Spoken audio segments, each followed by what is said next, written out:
Hey everybody, welcome to Let's Get Frank About Real Estate. I'm Frank McManus with Lamakia Realty, and today I'm in my Patriot swag as it is Friday, 2 days before their 9th Super Bowl, and in honor of that, we're going to talk about the 9 common mistakes to avoid that contribute to why or why not a home sells, whether it's in a hot market or it's not in a hot market. And the good part is all of these can be easily avoided, so let's get right into it with number 1, which is typically overpricing.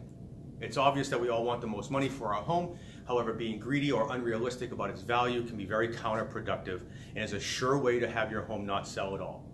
Buyers and their agents are obviously not stupid, and they're well informed about what is selling and for how much, and it's the buyers who ultimately determine the value of homes based on what they end up offering and or purchasing a home for. So the more overpriced the home is, the longer it'll be on the market, the less demand it will be in, and therefore the less money you will sell your home for if you sell it at all. As my good friend and extremely successful realtor Glenn Bill always says, do people want the home that everybody wants or the home that no one wants? Okay? Mistake number 2, odors and smells. Look, it's easy to become oblivious to smells in your home when you're in it day in and day out. However, these odors can kill any enthusiasm a buyer had leading up to seeing your home. Pet smells, cigarette smells, litter boxes, dirty laundry, sporting equipment, even the trash can in the kitchen. All of these can make a buyer walk out of your house as fast as they walked in, and no freshly baked cookies or Febreze is going to hide the problem. Hire a professional to do a deep clean and or remove any source of the smell from your home yourself. Mistake number 3, bad photos. How many times have you looked online for homes, even if it's just for fun, and saw homes with dark pictures or blurry pictures that look like they were taken with an old school Polaroid or a cell phone? But the fact is that 90% of buyers start their search online, and if your pictures don't make a good first impression, chances are your home won't even be considered. Here at Lamakia, not only do we always provide professional photography with every listing that we have, but we also include interactive floor plans which increase the online views of our client's home by 70%. Mistake number 4, not preparing your home. Similar to odors, when you live in your home every day, it's easy to simply overlook the little things, the minutia, okay? But the better your home is prepared, the better it's going to show, the more interest it's going to generate with buyers, which could influence not only the speed, but also the value in which you sell for. So take the time to thoroughly clean, declutter, stage your home before you put it on the market.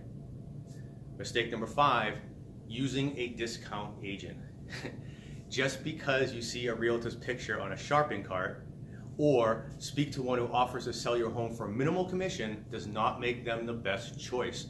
Your home is your most expensive and emotional transaction you're ever going to experience and should be treated very seriously.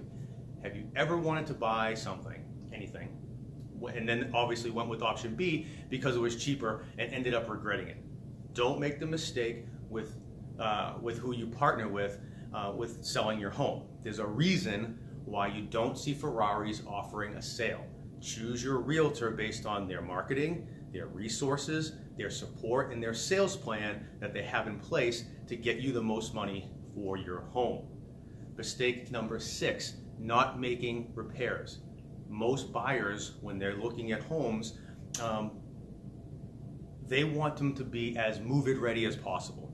And the more projects they feel like they're going to inherit, the more unmotivated they're going to be.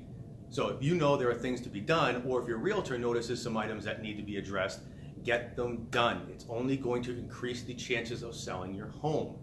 Mistake number 7, being home for a showing or rejecting showings. Look, don't ever attend a showing.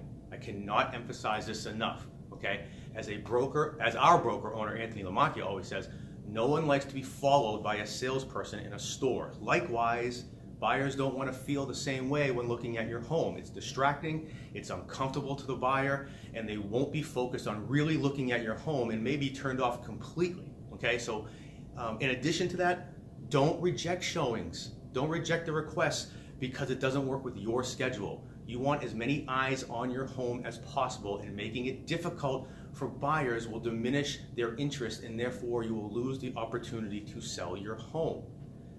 Mistake number 8, accepting an offer that's way above proposed appraised value. Okay, so let's say you were smart enough to work with your realtor, you priced your home very competitively, and you ended up in a bidding war, and you finally accepted an offer that was, I don't know, $100,000 over what homes have been selling for in your area. What does this actually mean? Well, typically, the sale is contingent upon the appraisal of a buyer's lender. And if you find yourself in this situation, you have four options. One, you can drop the sales price to the appraised value. Two, you can split the difference between the two values with you and the buyer.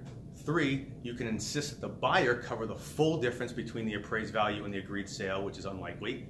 Or the buyer can cancel. So remember, the highest price isn't always the best. Which brings us to mistake number 6, for sale by owner. Although you have every right to sell on your own, statistically speaking, only about 10% who have tried are actually successful. And of that 10%, they typically sell for approximately 20% less than they would if they used a realtor. Those statistics are reflective of some, if not all, the mistakes I just went through. And let's face it, selling your home is a full-time job, which you probably already have. So why would you want to take on another one? I'm assuming you go to a doctor when you don't feel well, or a dentist to address your teeth, or even a mechanic to fix your car. Point being, you use a professional to handle all the big ticket items in your life, and your home is absolutely the biggest. So use a professional and maximize your ability to not only sell, but how much you sell for. As always, I hope these tips will help and that you keep them in mind. And until next time, go Patriots.